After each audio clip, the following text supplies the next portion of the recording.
وانت بتكتب عقد شقتك خلي بالك من 3 نقط مهمين عشان ما يتنصبش عليك.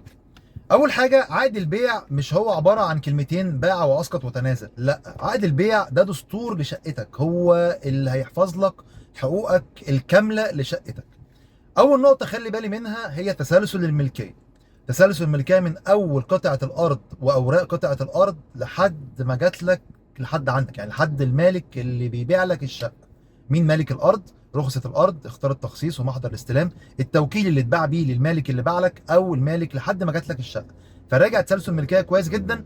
ولازم يكون في بند ان البايع اللي باع لك هو المسؤول عن صحه الاوراق دي، ولو في اي تزوير هو المسؤول قدامك قانونا. وتطلب انت بعد كده كمان تعويض عليه لو وقع عليك اي ضرر بسبب ان في مشكله من الاوراق دي. الحاجه الثانيه هي تحدد موقع الشقه مظبوط، اللي هي حدود الشقه.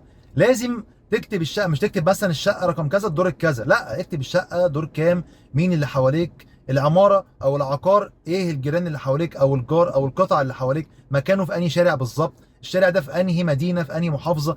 تكتب حدود وموقع الشقه تفصيليا عشان تبقى واضح الشقه بتاعتك فين بالظبط. وطبعا يكون في حصه وحصه في الارض، وطبعا تكون حصه بنسبه، يعني يفضل يكون حصه بنسبه في الارض عشان تضمن حقك برضو لا قدر لو حصل اي حاجه بعد كده في العقار.